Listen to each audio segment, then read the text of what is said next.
बिस्मिल्लाहिर्रहमानिर्रहीम। अस्सलाम वालेकुम वीवर्स, उम्मीद करती हूँ कि आप सब खैरियत से होंगे। आज मैं अस्माउल हसना में से एक ऐसा मुबारक और बाबरकत नाम लेकर हाजिर हुई हूँ जिसके पढ़ने वाले पर अल्लाह पाक अपनी अनायात और रहमत के दरवाज़े खोल देते हैं और अपने सिवा बाकी सब की मुख्ताजी को ख़त्म फरमा देते हैं। वैसे तो अल्लाह पाक के तमाम नाम ही बाबरकत हैं, पर यह ख़ास अहमियत का हामिल है। और आज अल्लाह पाक का जो सा सिफाती नाम लेकर मैं हाजिर हुई हूँ वो है या मालिकू। सबसे पहले मैं आपको इसका तारुफ करवाती चलूँ। या मालिकू का मतलब है हकीकी बादशाह, और हकीकी बादशाह कौन है? सिर्फ़ और सिर्फ अल्लाह पाक। आप इस इसम की अहमियत का अंदाज़ा इस आयत से भी लगा सकते हैं। सूरत मुल्क की पहली आयत, तबारकल्लज़ी बियदिहिल मुल्कु व हुवा अला कुल्लि शैइन कदीर। बड़ी बरकत वाला है वो रब जिसके कब्ज़े में पूरे मुल्क की बादशाहत है और वो हर चीज़ पर कादिर है। तो अब मैं आती हूँ अपने आज के वजीफ़े की तरफ।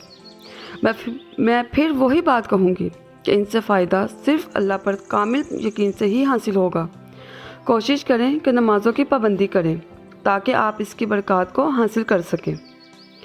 तो चलें, वजीफ़ा नंबर 1, जो शख्स फजर की नमाज के बाद इसकी कसरत करेगा गनी और बेनियाज होगा, अल्लाह पाक अपने ख़जानों से अता फरमाएंगे, अल्लाह के सिवा किसी का मोहताज नहीं रहेगा।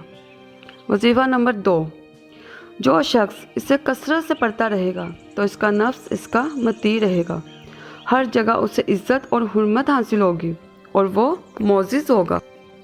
और जो शख्स इसे 90 टाइम पढ़ने का मामूल बना लेगा मालदार होगा, ख्वाह कैसी ही गुर्बत और तंगदस्ती और मुफसी क्यों ना हो, गनी फरमाया जाएगा, अल्लाह पाक उसे गनी कर देंगे। वजीफ़ा नंबर 4, जो शख्स तुलुए आफ्ताब के वक़्त जायज़ मकसद के लिए 3000 मरतबा इसे पढ़ेगा, जो मुराद मांगेगा अल्लाह पाक इसे अता फरमाएंगे। और इस पर हमेशगी, इस इसमें आज़म पर हमेशगी करने वाला हमेशा के लिए गुर्बत और नदारी और तंगदस्ती और मुफलिसी से छुटकारा पाकर अल्लाह की अमान में चला जाता है और अल्लाह ताला के सिवा वो किसी का मोहताज नहीं रहता। तो व्यूअर्स, मैं उम्मीद करती हूँ कि आपको आज की मेरी ये वीडियो पसंद आई होगी और इंशाअल्लाह ताला मैं अपनी नेक्स्ट वीडियो में अल्लाह पाक के कुछ और सिफाती नाम के साथ हाजिर होंगी। तब तक जज़ाकल्लाहु खैरा।